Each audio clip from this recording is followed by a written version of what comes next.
Hey, what's up, guys? This is Jordan Nothing Go with a Cloud9, and you're listening to TCR. Okay, so let's start.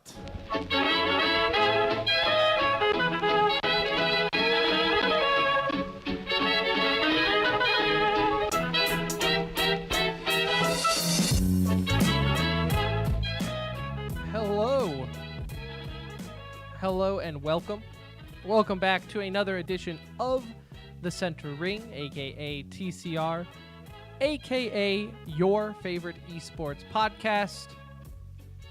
Episode 150. Coming to you live, pre-recorded from an undisclosed location. The date, March 25th, 2019. The time, 8:45 p.m. Central Standard Time. Hello, my name is Tim. I will be one of your captains for this journey into esports. Alongside me, as always, we have Anuj. Hello, Anuj. Hello. How are you guys doing? Beautiful. And we have Brett. Hello, Brett. What's up, guys? Howdy. Howdy. We got Joey in the chat. What's up, Joey? For those who don't know, we are streaming. We stream every episode of The Center Ring. So you can catch that on our Twitter, @The Center Ring. That will always have all the links there. We are on Twitch, The Center Ring on Twitch. And also on Facebook, Twitter, every other platform you can possibly think of through Watch Phantom, which does Dallas sports as well, and just general sports talk. So if that's your thing, go check them out. And have fun with the boys there. If it's not, and maybe you're watching from there, and you're like, what the hell are these nerds talking about? We're talking esports. You know, that thing that was on ABC this weekend that everyone loved so much. Everybody. There's nothing like a good Sunday morning of esports. Everybody on national Twitter television. just loved esports. You know, I don't know what else they wanted at 2 o'clock on a Saturday or Sunday, but hey, they got Overwatch. This is going to be the best episode ever, though. So if this is your first time listening, you're in luck, because we have meta talk. We teased it last week. 2 huge patches coming into our beloved games in Overwatch. Blizzard's mixing it up. Is GOATS dead? We'll discuss that. Also, CSGO had an uncharacteristic big patch, and not just like changing prices here and there. Like, it could actually mix up how you play the game, which is not in character for Valve to do with Counter-Strike. So we'll get into that in a second. Of course, we'll end the show with e-news, and of course, follow us @The Center Ring on Twitter. Let us know how you're doing. Let us know how we're doing, most importantly, because we do love you, the listener. Follow up from last week. If you haven't gone yet, go and follow Q Up on any podcast outlet. Also, Team Envy's YouTube. Anuj and I were invited onto their weekly podcast last week, so you can still check out that episode. We talked just general esports as a industry. Man, raving reviews. Raving. So It was fun, wasn't it? Yeah. It was a lot of fun. It's also Yeah. cool to see, like, on YouTube and people's reaction to it, and no one has said anything bad, which is good. One person said that we looked like Guardian and Shazam. I'll take that as a compliment. That was the best. I'll That take was the as a best. compliment. But it was a lot of fun. And I'll tell you what, nothing makes me more motivated to get in shape than like seeing yourself on camera, though. Okay, seeing yourself on that type of camera. I've did never not seen help. myself in like that much HD. Yeah. I could see a little bit of Guardian in Anuj. Or was it the other way around? Bro, come on now. I think I'm Shazam. Yeah, totally. I mean, it's almost racist, Anuj, that you just assumed that you were Shazam. I was going with more of an FNS style myself, but Whoa. No, yeah, it was a lot of fun joining their podcast. I can't wait to do it again. Hopefully, maybe we can have them on here coming up soon. Kind of share the love. It was great. I'm day one of my diet though. I did start a diet based off of seeing me on camera. What was it, like keto, or what are you doing You here? know, it's just cutting out sugar. Atkins. I don't really know. I don't know enough about being healthy to pretend like I know what I'm doing. It's just cutting out the obvious. I'm so tired, so eat weak. less.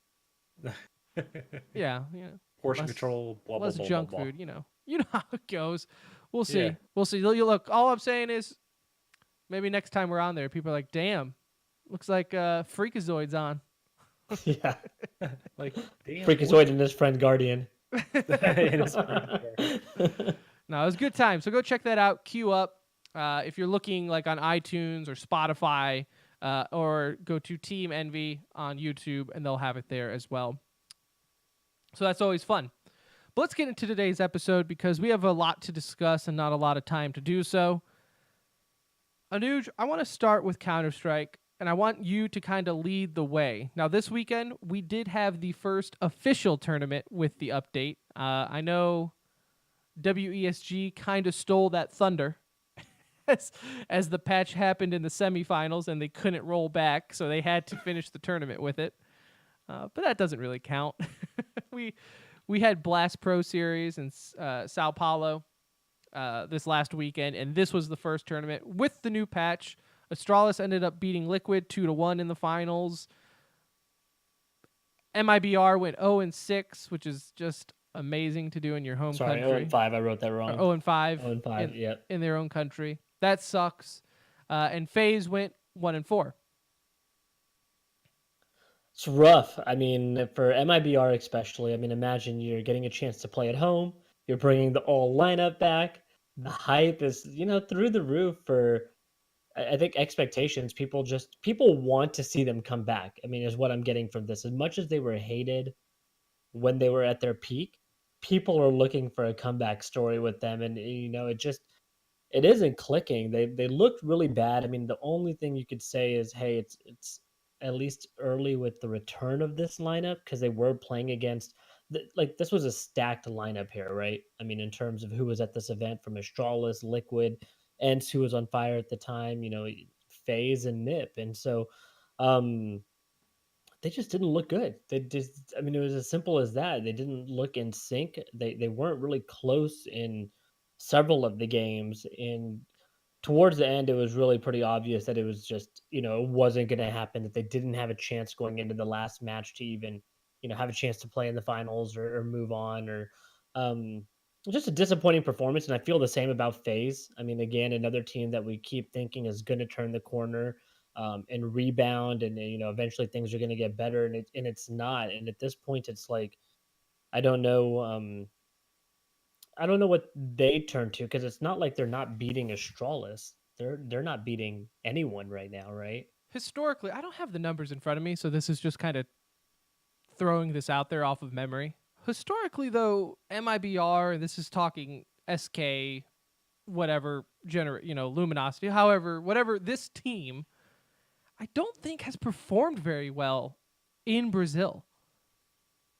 I feel like every time they go there, they always kind of have a lackluster performance. I don't think it's ever been so there's a little difference between maybe going out early in a playoff stage or something, right? You're talking about a 0-5 performance, which is a historically bad performance. I mean, when it comes to just tournament play in general, like you always see an underdog pull off a win on a random map. That's what we all say about BO1s, right? Like anybody can win those. It's just get hot at the right time. Good chance you can pull off an upset on a BO1. They weren't able to do that at all. I mean, they just showed no fight. And then again, with them, we're hoping that this is more of an early reunited process that maybe they're going to go through here. That was more than likely a lot of pressure playing in front of the home crowd, right? Like you're just going to have an added amount of pressure in that situation. So that doesn't help to go along with that. Maybe that led to somewhat of a poor performance, but they're not going to have a lot of opportunity to turn it around if they keep playing this way, right? Like you got to see improvement. Because I mean, there's been a lot of changes. I mean, the core is still there, but they swap out a player here, move Taco goes to Liquid. Then they bring that didn't really work out when they brought in Stewie and Tarek, so they bring in Yanko. Yanko didn't really work out, so they bring back Taco. And then early, it looks like that's really not working. Are we still giving them a pass, or is it to the point where it's like, man, is this who they are? Just super inconsistent and not really up there with the Liquids and Astralises of the world. Like, there's no chance. Well, they're definitely not up there. I mean, that's an obvious, right? They're definitely not Well, maybe in like talks the of top 5 even at this point, yeah. right?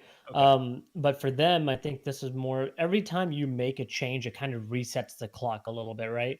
The problem is this is the effect of like an ongoing poor performing team. So it's an extended period of play that we're now seeing. But I do think, when you make changes, it does like it needs to reset that clock in terms of giving this particular lineup a chance and not necessarily comparing it to what the last one did. But yeah, they're definitely running out of chances. And I feel the same way for FaZe. Like, what are you gonna do? You're gonna keep swapping out the fifth player in hopes that it's going to work. Obviously, there's a bigger problem here.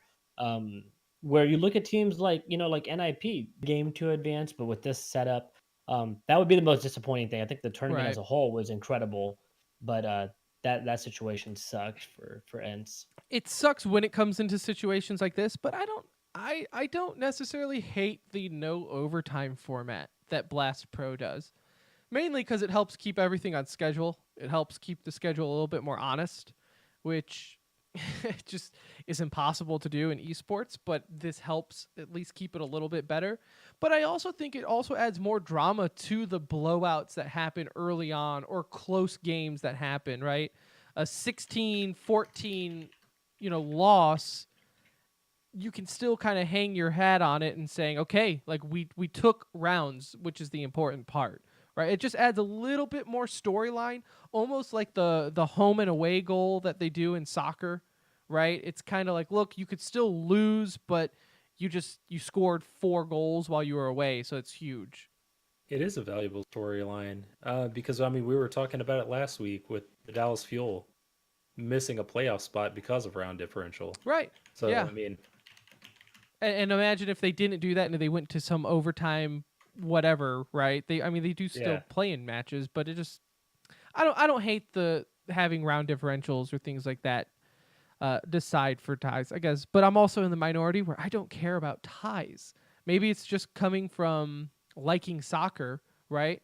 But I don't view ties as like a cop out. I just view it as like that's part of it. That's how you create round differentials with other teams and things like that. We did get to see the major final that we never saw with Astralis and Liquid. Ended up about the way everyone thought, though. Liquid ended up taking Dust 2, 16-13, and then from there, Astralis never looked back. Just in dominating fashion. It was so impressive because that first loss definitely was an eye opener. They interviewed like Nap and like before the game, or I think in between the first and second map, and man, they were so pumped up after that Dust 2 win. I think it was a map that they didn't necessarily anticipate winning.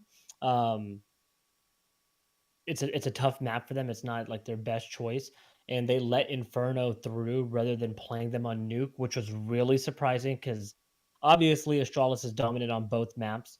Um, However, Nuke is also a good map for Liquid, so that's generally the route they would have taken. They let Inferno Mm-hmm. go through and really got stomped early on it. But Overpass was that map that Liquid was really dying. I mean, they were excited to play that map. They were amped up. You could tell in the interviews that they were ready to go. They felt confident going into Overpass, and man, did they get steamrolled. I mean, you just saw the power of Astralis there, and it wasn't even. 16 too. Yeah, you talk about a lackluster Yeah. third map. I mean, that was really a blowout. It was one sided. And I do want to get into this meta talk now then. As far as the patch that came down a couple weeks ago, do you have Spark Notes offhand, Anuj? Tell the For which one? I'm listener sorry. just for a little bit of the things that updated in the latest patch for Counter-Strike. Yeah. So quite. I mean, an interesting change because when we've seen meta changes in Counter Strike, it's definitely leaning towards weapon balance. And then You let me don't tell necessarily. you, I'm going to cut you off. but because this is why the 16-2 and 16-8 wins for Astralis are so insane to me, because what this patch did, or what it was really to help, was to eliminate eco rounds, right? It was trying to minimize the amount of rounds that a team has to just pretty much take the L, right? Saving up for guns, so you play 3 or 4 rounds in a row with pistols and very little utility and stand very little chance of winning. So you Yeah, it see a eliminates lot like double closer, ecos. right? It's more difficult now in this current meta to have that big of a blowout. So to see a 16-2 is pretty damning. Yeah, so the way it's always worked in CS essentially is if as you lose rounds progressively, so in a row, as you're losing these rounds, your your loss bonus increases per round. So for example, you lose 1 round, you get 1900. You lose 2 rounds in a row, next round you get 24, then 29 and 34 and so forth. So as you're losing rounds, they stack up. But if you were to win the following round, and then lose again. So you go loss, right? Until you finally get that win. If you're to lose the following round, it resets that loss bonus all over again. So you're really starting from scratch, and it allows these massive blowout victories that you can see, because winning a round is a big detriment if you don't back it up with another win. And so that's how it's always worked in CS. I mean, that's been a foundation piece for how money has worked in CS.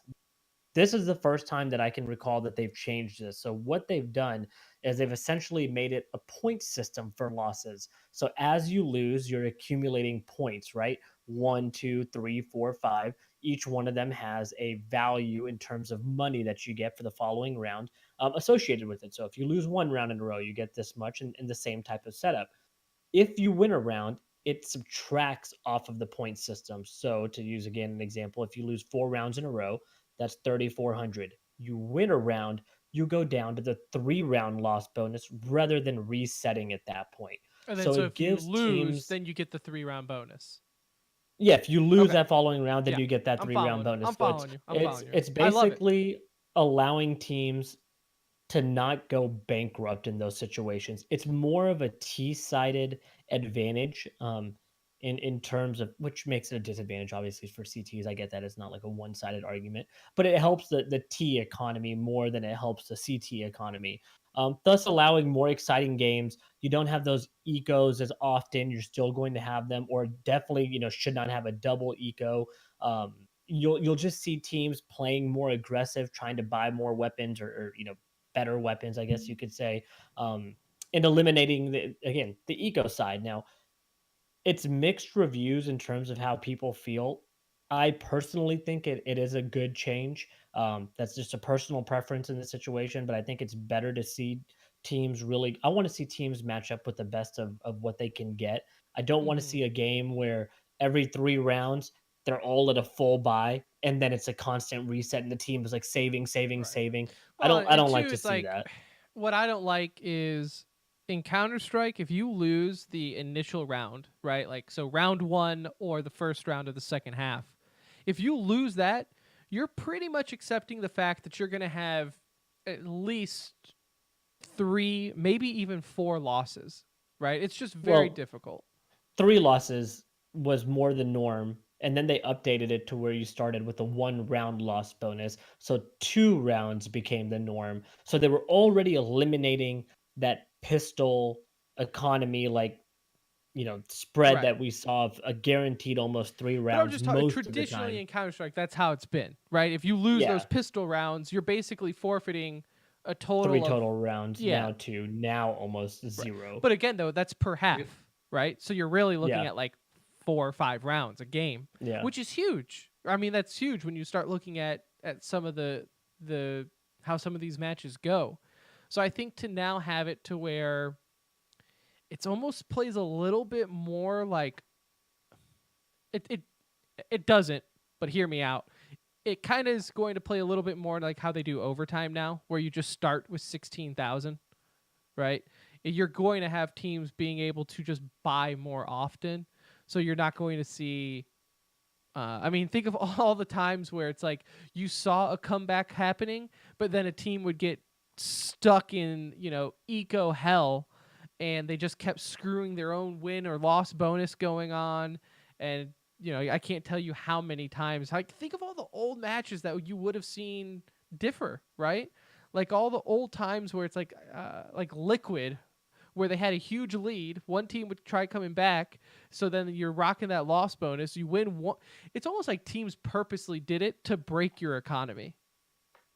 Yeah, I guess the only thing that I'll miss with this change, and I think it is a good change, like Anush said, is when a team is down like 14-8 or 14-7, right? And you get a win, you break their economy, you get a win, and I guess it's going to kill a lot of comebacks, right? Like we're just not going to see it as much It's going to in be like the harder tournaments. to come back in the sense of if you're down by a lot of rounds and then go on that crazy win streak, you're not necessarily breaking the other team's economy either, right? But what it's trying to do before it gets to that situation is hopefully not have those massive comebacks that's necessarily needed. Again, it's going to be a 50-50 here for a little bit to really see how it plays out. We're not going to learn this from one tournament. I mean, it's going to take a handful of tournaments to really get a good understanding of how this is going to affect the meta long term. I just think I'm personally just happy to see more gun rounds, and that wasn't the only change that they made. I'll go over the other two a little bit quicker because they're not as important, but they did increase the price of the AUG. They're trying to balance that out a little bit. Obviously, they saw My career's over. well, they saw the advantage that was taking place there. They increased it by a couple $100. We didn't really notice that affect the usage of the AUG. I think people have now understood how viable and valuable of a weapon that is. So we did see that still purchased a heavy amount in Blast Pro. I didn't notice a drastic change there. The other one is a little bit more interesting in my opinion. They did increase the bullets in the M1A4S, the silenced M4, or M4A1S, yeah, whatever I said there. They increased it to 25 and increased the magazine size to 25, and then reserve they increased to 75. People ask, "Oh, it's only 5 bullets. Why does that make a That's difference?" huge. It's big when you talk about being able the ability to like spray through smokes, right? When you were using the previous iteration of it, you were hesitant to do that because a little bit of a spray, you're down to 10 bullets. If they push through, you're probably in a lot of trouble at that point, right? You really needed to be more conservative with how you use that weapon. I would personally love to see this weapon come back into play because you really saw some of the most beautiful looking headshots with this gun. Oh yeah, The it's a precision laser. accuracy. I mean, just Yeah. there's something about using that silenced M4 Uh-huh. that holds a special place. So hopefully, this is an ongoing tweak to that weapon. I don't think this brings it back into play all of a No. sudden, but This it's is a what step I mean, closer. I love the fact that they're giving some love to the silenced M4 just because I mean back in the day that's all you would use like in 1.6 and everything. Yeah, But I am still going to die on this hill that I do not understand Valve's logic in not letting you just buy one of the guns. Like the fact that you have to select what M4 you want to go in with drives me nuts. Like yeah. if you really want to mix up the game, that's what Valve needs to do. Allow the counter terrorists to buy either one of the M4s. Why do I have to pick if I want, a CZ or a Tech 9? Just let me purchase which one I want. Like the I fact that 100% you got to agree. go in with an inventory, it's not as big a deal with the pro scene because you know what maps you're going to be playing. But like from a matchmaking standpoint, or even then like mixing up strategies, right? Like teams could say like, okay, guys, we're gonna go in with this. We're gonna go in a little bit more stealthy. We don't want to show up on the radar or whatever. It would add a lot more, I think, to the meta and additional strategies and options if they would just let you buy everything. But people have been saying that since day one of Go. A little crazy that that's never happened because you're right. If you want to make that a viable weapon again, give people the option to buy it whenever they want to buy it. Because right now, the unsilenced is still a more powerful and common weapon. So you're not going to see it change too much with this, but I do think you'll see people experiment a little bit, um, and then they'll kind of see what they do with it. The other one was really Yeah. the price reduction. in shotguns. Again, I like that they're trying to make these weapons more viable in the game. By reducing the price, people will be more willing to take chances on more half eco rounds and be able to buy that. Also, by adding penetration, allows them to spam it again, just trying to make it more viable. So those are some of the minor changes. Really, the main one coming to the economy change, and so far, like I said, I like what I see, but this will just be an ongoing Maybe thing to see where it's at. maybe the shotgun change is something that'll get MIBR back in the meta, right? Like, I feel like they're really good with shotguns and those kind of like weird buys, right? So maybe that's the change, boys. Maybe they're back. I I don't always know. picture people in favelas with shotguns running around in between like narrow Whoa. corridors. Picturing a little cod right there. No, I think part of the issue with MIBR is the fact that everyone's caught up. Yeah, Everyone's caught up to the old MIBR, right? Same thing that happened with Fnatic back in the day. Everyone caught up to Fnatic. Astralis, eventually someone will catch up to Astralis. We see Liquid is almost there, but yet they could still, like, their loss is just so heavy at the same time, right? Like, yeah, you took a round off Astralis in the finals, and yeah, you're consistently making the finals against Astralis minus the major, but yet when you still lose to Astralis the way they did, it's just like, whew. it's like how close are they really? I mean, it's really a one, and then a huge gap between two, Yeah. and then like another pretty big gap to 3, 4, and I 5. would And almost so say like Astralis holds 1, 2, and 3, and then Liquid is the fourth yeah, best team in start the it world. there. Well, That's how it is yeah, on HLTV. That's what you really need to is do. that how they? I mean, Astralis is they're really good at micromanaging everything in their game, like economy, utility, all that. Well, and So I find it funny. maybe teams having one less thing to worry about maybe closes that gap a little bit. I don't know. Well, and I'll say one more thing too, and then we could discuss this a little bit if you want and move on to Overwatch. But I did find it funny. I saw on Twitter, I believe it was Freakazoid, tweeted out saying, like, does anyone know if the Astralis boys play FPL? And Dupree tweeted out saying, no, I'm pretty sure I got kicked from FPL because I don't play it. And I think that is so funny how times have changed. Not that long ago, I remember like that was the standard of how committed you are from being pro is, well, the Europeans are just better because they sit there and grind FPL all day. Right? That was one of the things that you would hear people say is like, well, the Americans, they just don't have as talented people in FPL, and yet here's the top team in the world where their players aren't even in it if they wanted to play on the servers. Yeah, I think the bigger argument was even that these guys, when they played FPL, they actually played the game from a competitive standpoint rather than goofing off.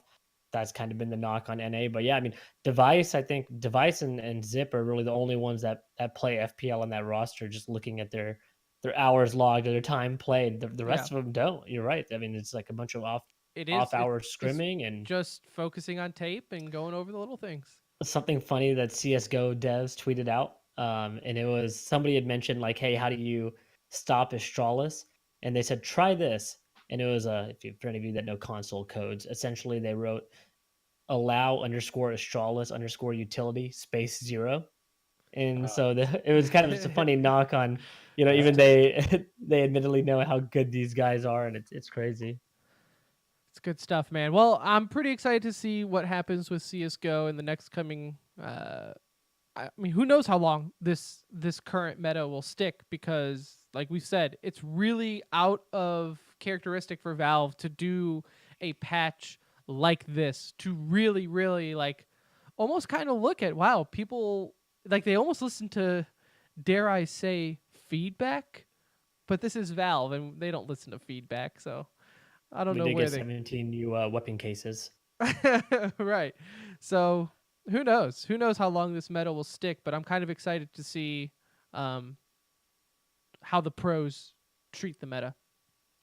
And speaking of pros treating meta, the stage 1 for Overwatch League ended up wrapping up over the weekend with Vancouver Titans defeating Shock 4-3 in the stage finals, taking that to Game 7. It was very exciting. It was on ABC. Very funny to read some of the tweets. It's what you thought, you know. it's Don't watch. Change the damn channel. it You, is you know how many Like, channels there are? There are literally thousands of channels out there, and it's just those blows are my the mind the reaction tho- that people gave it. yeah. those are the same people that are going on ESPN like chats and just Oh yeah. like trolling. Like Well, I also those are love miserable people. like It's like stupid. it's like how offended people get over esports still. Like it's not like they're like, "Oh, what is this?" right? Like what is this badminton on ABC or whatever, right? It's like they are almost like acting like it is like some satanic void. I saw one woman tweet out that I can't believe ABC is showing this filth. I am not allowing my children to watch this so they don't get any ideas. I'm Like just allowing them to play it. yeah, right. Right. I'm gonna let them watch Twitch and everything, but this They're seeing it scared in a they're gonna wall professional ride manner, off a building or something. Or I don't, it's just it's so cartoony. I don't know, man. It just goes to show that when esports breaks into the traditional sporting world, how far we as an industry still have to go.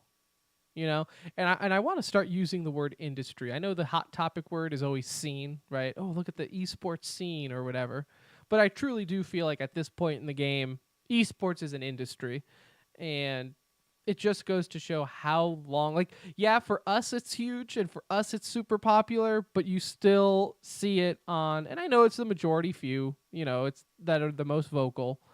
But it just goes to show that there are still people out there who are just ignorant on it on the topic. They're also anti-vaxxers, probably. That's a topic for another episode. Yeah, It's you like know. bringing that up, and it's like for those, it's like bringing up an anti-vax commercial on TV. That's the reaction people are having towards esports on TV. Yeah, it's just I don't know. I but typically at the same time, if you go on the feed of someone who is talking, you know, smack about esports on TV and freaking out like it was the end of times, you they're typically talking about that about everything. So I don't know how personal you want to take it. But besides that, it was a good stage one finals, but that's not really what I'm excited about because Overwatch had its own overhaul of patches coming up in the last week. And the reason Blizzard did it so soon is so they could get the new hero out there in Baptiste and get it ready for stage two, which starts up here in about a week. So we are going to see this patch take effect in the pro scene for stage two. And this is supposedly going to be the death of goats. Even Blizzard or Overwatch tweeted out kind of a tongue in cheek of like, it's finally over. And everyone kind of figured that they were talking about goats. Even like Overwatch is realizing, like, yes, this needed to change. So quickly, I just want to go over some of the big patch notes that we get to look forward to and how we think it's going to affect the pro scene. And I'll get why I say pro scene and not comp in a second. So Baptiste is the new hero coming out. I'm not going to fill you in on what he does. You should already know. But if you don't, he is a support. He's a little bit more of a damage-friendly support. Plays very different. Plays a little bit more like a DPS that can also heal. The reason I think this is huge for the pro scene is you have players like Zachary on the Dallas Fuel who are very vocal, and a lot of them are very vocal against Brigitte and how much they despise her. She was kind of the anchor when it came to goats. She ran with the tanks in a goats meta, keeping them alive and basically dominating anything that came in her path if the meta was played correctly. But the issue is it also took away a lot of the skill play. You know, to Anuja's point, I know you always bring up, like, it's great and all, but people like seeing headshots. Baptiste will be able to get headshots. So I think that will help alter it a little bit. Do you think it completely changes it, or it's just like going to be more experimental to begin with, but we'll see the goats meta still stand strong? Well, I mean, I think it's definitely gonna change. I don't Yeah. think you're gonna see Overwatch at a pro scene being played the same way in stage 2 that it is in stage 1, because and Tim will go over the changes here in a minute, the more important ones, but I feel like the changes they did make, they didn't really affect Brigitte. They are going to affect Brigitte, but they kind of nerfed her without nerfing her. They buffed certain heroes that are going to maybe not render her useless, but not make Yeah. her as viable. Well, and that's one thing that I like that they did. I felt like they really did a good job this time around with the patch. Is I always hate to see when a character gets reworked or nerfed into oblivion for them being too effective. It seems like Blizzard did a really good job of bringing other heroes up to her level, kind of like to where it's like, look, you can play these other guys and get through, maybe a shield wall here and there. But some of the bigger things that I think is going to affect the GOATS meta rather than just a new support, because ultimately it's like he isn't going to kill any tanks or destroy any shields or anything. It's what he's going to be able to do with like his damage boosting wall, and things like that. But one of the bigger things that it's going to change for GOATS is that Blizzard is completely reworking the way armor works. So now beam type damage is now reduced by 20% when hitting armor. So you're looking at like May's primary fire, Moira's alternate fire, Symmetra's primary beam. But damage over time effects is no longer mitigated by by armor, like Widow's poison, May's blizzard, Hanzo's dragon strike, all that used to be affected with armor is just going to eat through it now like normal health, which ultimately means you're going to see tanks die faster, right? So I think that right there, when you combined all of that together, is going to make DPSs a little bit more viable, and you're not taking away the purpose of a tank. They didn't lower Reinhardt's shield health or anything like that. They didn't lower his damage, right? They just made it to where his armor was affected a little bit different, but at the same time reduced beam damage to it. So I think it was a very good give and take when it comes to how that's played. Yeah, I mean, oh, go ahead, Anush. I was gonna say, what specific characters do you see this benefit? I know you mentioned a couple that will be benefited by the damage over time, but who do you think this brings into play that we're not really seeing right now, or is not, really used in an effective way at the moment? Well, I mean, some of the characters, and Tim can get to this in a minute, were buffed in this patch. A few DPS players, I feel, got a really positive boost there. But Tim was talking about damage over time effects. Ash, you know, um, being, she has her dynamite, but she also can melt you with her the aiming down sights. I forget what they call it in Aiming Overwatch. down sights is fine. There we go. Whatever. But there's a buff People know there. what But that also, means. yeah. But they also increase damage on Soldier. I saw one Overwatch player. I forget who it was. I think it was Sinatra.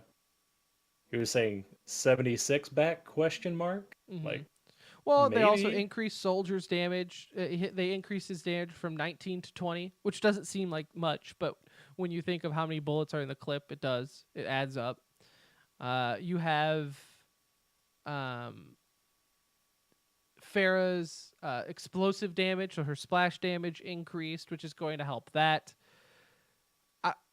That's what I think is you're going to see all these little heroes. McCree's Fan the Hammer was nerfed, yet his Deadeye was buffed, which is going to be huge for McCree because since Yeah. day one, his ulti was only good for zoning players out of areas. It was never really used as a primary source to kill people. Like, let's be real. Yeah. That thing took, if you It, died from McCree's ulti, like, that is your own it, damn fault yeah. because And you had about 30 seconds to get out of the way.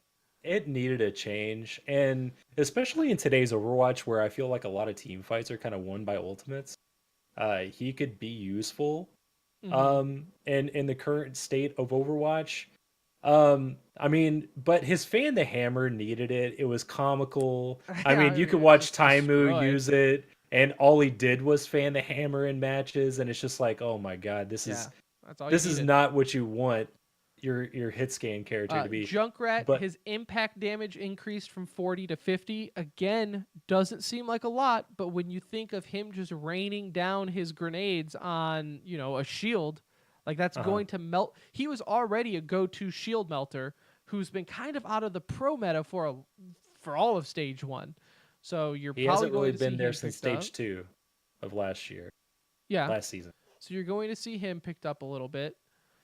Doomfist, his cooldowns were reduced for both Seismic Slam and Rising Uppercut, which is huge for him because he gains armor based off the damage he does I on his know, special and abilities. and if you think about it, I mean that's nearly a 20% decrease in the time it takes for that ability to come back, Mm-hmm. which is huge because I mean, Overwatch is a fast-paced game.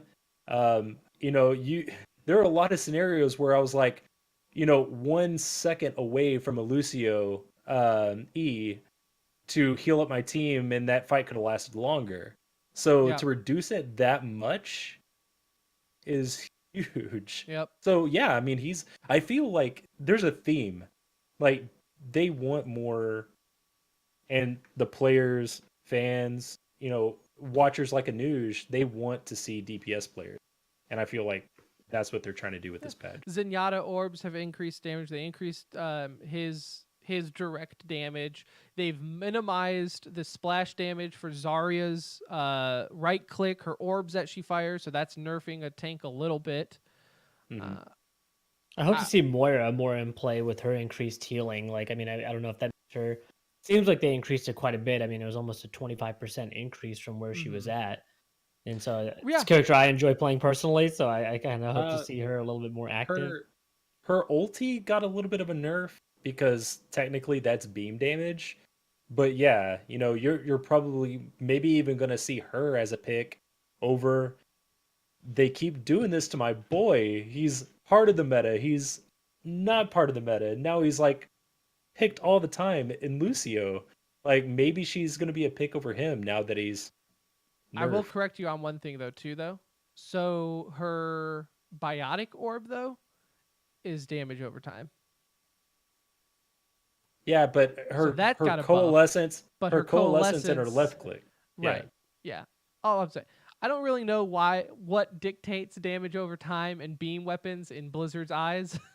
Yeah. I'm going off of what the patch notes are saying. I'm not going to argue like why. I mean, I agree with you. It all seems like damage over time to me, but whatever. That's what Blizzard tells Yeah. me. So that's what I think, Anuj. I don't think it is one. Like I said, like there wasn't like in this patch, there wasn't one thing that you were like, "Whoa, no way, this character is going to be so overpowered." It's in this situation, this character is going to be more useful. I would still like to see updates to Reaper. All they did was reduce the damage or the healing received from damage. I hear that they're going to patch it to where he's also invulnerable while teleporting, because that's the most useless ability in the game, because all it does is set up a clean headshot for anyone who sees you. In my opinion, they need to do it where you can teleport while moving. That needs to happen because by the time I even teleport somewhere, someone can run up and get to where I'm at anyways. It doesn't really help anything. Sombra's cooldown was reduced while hacking a health pack. I think that will be helpful for her. So like I said, it's not like one thing that is just going to kill goats. I think you're still going to see goats used on certain maps. I don't think that they're going to completely get away from it because they've just learned that, hey, this character is a lot more useful when a pro widow can't one-shot me all the time. Yeah. So I Yeah, will say. Oh, go ahead. Go ahead. it's definitely like more to your point, Tim. It's not going to kill goats because there's going to be maps like Rialto that are still going to be viable for goats. Close choke point maps like King's Row is another one that's probably going to be very goats heavy. Mm-hmm. But it's going to be nice. I mean, I'm already noticing that we're even with all the bitching, right? Like Overwatch in season 2, there's been a lot of variety, more so than there was in stage 3 and 4 of last year. But Yeah. this is Yeah. just going to add another wrinkle and some more variety, which is always welcoming. Yeah. Now, the one concern I have is the fact that this is really given only 2 weeks for pros to practice on. And pros just have the biggest habit of not doing something they're not comfortable with. So I don't know how, like, right away will you see meta change? I don't know, right? The optimistic in me says yes, you're going to see meta change in the pro scene, and it's going to be right out the gate. The pessimistic in me says the pros are still going to run goats because it's what they've been practicing for the last 6 months.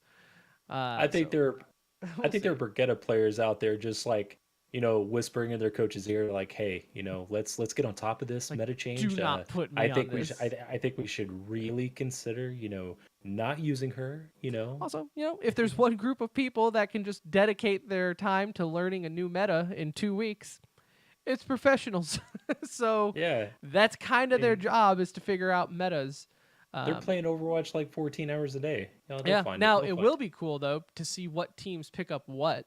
Right? Like you have Jack on or Jake on Houston, who loved Junkrat in season 1, right? That was kind of his thing. He was the Junkrat of Overwatch League. So will you see Houston using Junkrat more than other teams because their specialty is that, right? Which is Mhm. something I always hoped for in Overwatch League. I don't like the cookie cutter metas, right? You have all these different heroes that can play to all certain play styles. It always annoys me that teams just gravitate to the cookie cutter meta. I wish Yeah, teams would get a little bit more out of the comfort zone and it would figure out it would their own. really be the first time since Overwatch was just all you could really play. It would be the first time that would happen since Overwatch went to the one hero per, you know, you could Team. select one hero Yeah. per team.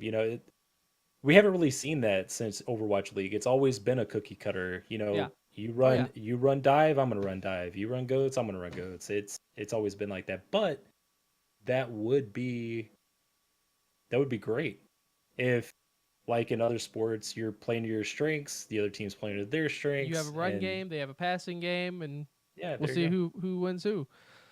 So we'll see. We'll see. So that's all very exciting for the pro scene. For us simpletons playing pickups, still don't see a queue. Still Yeah, don't see any type of all the queuing for comp or anything. It's still pretty yeah. like all these changes are great, and yeah, it's cool to have a new support, but if 4 of my teammates all pick DPS, it doesn't really matter. So I still think for the I layman's in Overwatch, Blizzard still has to look at that. Yeah, I did get yelled at for picking Brigetta the other day. I thought that was kind of odd. It's like a unicorn, right? Yeah. It's like, Yeah, no one wow. normally I was I like, "Oh, mean, okay."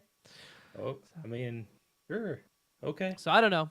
I don't know. That's my take on it, but I'm not here to talk about pugs in Overwatch because that's just beating a dead horse. So either way, stage 2 I think starts up next week. Let me look at a calendar. No, in 2 weeks. Well, I guess next week. Whatever. Look it up. In 2 weekends it Google. starts. So uh, that'll be interesting to see, to say the least. I'm putting in my headphones here. Give me one moment, please. All right. I can't hear the e-news better if I do it. Let's get some e-news, shall we?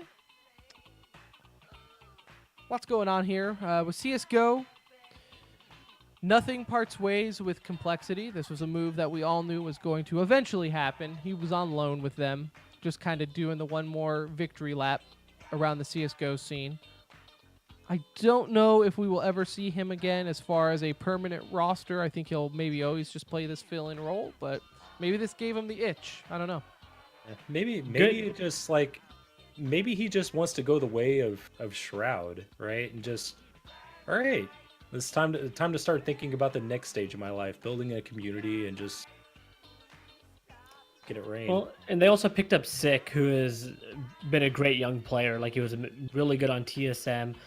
He's had, I believe he was on Rogue before that as well. But he's a player that I think deserves a chance on a team of this caliber, and it's going to be exciting to see him in there. Big moves here for our local Envy team. Well, Complexity is local too. Wow, local moves. Just realized that. Envy ended up adding Fugly, Android, and is it Sum? How do you say his name? Some. Some, right? Okay. So they ended up adding them. Drone and Cutler are no longer on the team. Very interesting. Now it kind of sucks. They ended up failing qualifying for DreamHack Dallas, which them and Complexity ended up failing qualifying, and I think that's officially out. Now it does suck because they both ended up playing each other in the losers bracket, so it's like, well, damn, one of these is going to go. But again, they had zero practice going in. I do think this is a better roster than what they had. It's nice to see them making moves with what is available in the NA scene. So we'll see what happens with Envy as they're in their next tournament. I don't know. That might be some pro league coming up. I have no idea. Yeah. And Vice is on trial with Cloud9 to replace Flusha. Meh. Yeah. Like, okay, so he's hopefully a big upgrade from Zealous then, and I don't know if that's really like going to be the case here. He's coming from Rogue. He's played really well, so I mean, I guess it's going to be exciting. I think the main focus here that people should take away is they really needed the Asian persuasion. They missed that combo of Stewie and Automatic, and this is the fix. This is so if replacing you can't get it. Stewie, this is the next best thing. You'll get the next best Asian guy. Tim Wow. was at it. Tim was at his peak then, so they're bringing in the big guns right now. Wow. In Overwatch, we talked about last week how they announced that every team by 2020 or in 2020 will be playing home games. And so Fusion was the first team to break the ice as the Philadelphia Fusion announced their stadium plans to be a $50 million stadium in the sports district of Philadelphia, right near where all the other sports teams play. So right there, I don't know if it's in the heart of downtown, but it's, not like off in the boonies. They put it in a Right. meaningful spot. Yeah, right this next to the Rocky statue. Yeah, and this is legit. Like you go see the plans. It's going to be their HQ. It can seat up to 3,500. It's kind of like a concert hall, though, right? It's not. I would love to have seen the circle where the players play in the middle and people surround them, but it's not. It's whatever. It's still a super nice stadium. I'd love to see what other teams are planning. And it's kind of the perfect size because the worst that you could do is be overzealous, right? And just like put in a 10 or 15,000 seat stadium and then it doesn't fill and then it just looks bad. I feel like 3,500 people it's cozy, but it's big enough to be like, man, okay, So this is pretty legit. I have opinion on that. Okay. I also don't think it's not ambitious enough for me. I want to see a little bit more than 3,500. I want to see a little, because you're putting 50 million. Okay, so you're putting 50 million into a stadium for a team you already spent 20 million on just to get in the league, right?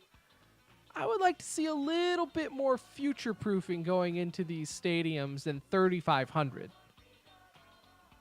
It looks like 20 million of that went in the LEDs for the stadium. I know, right? Like very bright you see the stadium. concept, and you're like, damn, okay. I mean, 3,500 would still be a pretty damn good crowd to fill up on a week-to-week basis, though.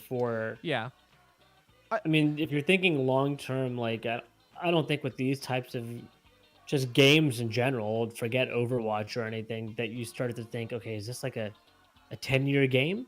Like, is that how we're going to look at this? Or, I mean, they have to be a little cautious in that sense because you generally don't see that kind of longevity. It's just so rare. Yeah. So maybe there is a little bit of hesitation to be like, okay, let's go 10,000 deep. Well, 2 years from now, if the game is dying, it's going to look real bad. At least 3,500 seems like a manageable number. Still going to look good in terms of You could crowd noise. So you could still hold high school graduations there. at the end of the day, that's what we need more of. more spots Kids for high graduating. school. I guess that's the other thing too. Is like, okay, are they planning on doing this multi-purpose? It's like how many seat at the Verizon Center here in Grand Prairie? Like for the Five. ESL finals, how many people do you think are I there? think it was like 5,000. 5,000. Yeah. So I don't know. But We'll you got to see. think they use that year round. That gets used Right. every Well, it's single for weekend. concert, and I guess that's the Yeah. other thing too. Is like, are these when you're seeing, like Envy, right? We've talked to Envy a lot, and they haven't given too many details, but I think all signs point to that they are going to do their own arena eventually, whether it be next year or not. I don't know, but they do want to do their own arena. It's like, are we looking at making this a multi-purpose arena? Are you looking at hosting esports major tournaments, not necessarily Counter-Strike majors, or are we as a org kind of bowing out saying, no, this is for our Overwatch League team and maybe some other things for us. We're going to leave Cowboy Stadium for the majors. Like, we're never going to compete taking the big events. We're going to leave that to the established arenas of 30,000. So it's been working so far. So why try to build a esports stadium with 30,000 to maybe possibly win one Counter-Strike major or whatever, right? So I don't know. It'll be kind of interesting to see how all the other teams take it. Also, like teams like with Seoul Dynasty in Korea, where esports has been widely accepted, it will be kind of cool. In other news, you have Smash Melee. Zane ended up defeating SFAT in full bloom for Melee. And still do not know when Halo is going to be released. 343 and Microsoft are keeping it very close to the belt. They have not made any type of hints that it's going to be released anytime soon. And if you're looking for our thoughts on that, we did post a video on our YouTube that dove into that. About Halo and just kind of going into some of the, our thoughts and theories behind it. You can go check that out on our YouTube page. Yeah. So definitely check out on our YouTube. You can find that link somewhere on our Twitter, also through our website, tcr.gg has a link to YouTube where we're adding a little bit more videos here and there for things we just don't have time to get to on our full podcast. So good times will be had by all. Just like this was a good time. Hopefully had by all. It was a good time for me. That's for sure. Episode 150. 49. 50. I changed it earlier and then it got changed again, so somebody bumped it up. Episode's a lie. Oh my god. Yeah, it's episode 149. According to the official podcast feed on Audio Stack, which is our hosting company, it's 150. They don't know anything. What do they know? But I haven't talked to them since we signed up. So it's episode something. It's either 149 or 150, and we'll only settle this after we record so we can go look at it. But if you, a listener, really want to prove, just go through our feed and count one by one. And let us know what you get to. Hit play on all of them while you're going by them. What if I accidentally miscounted like way back at like episode 20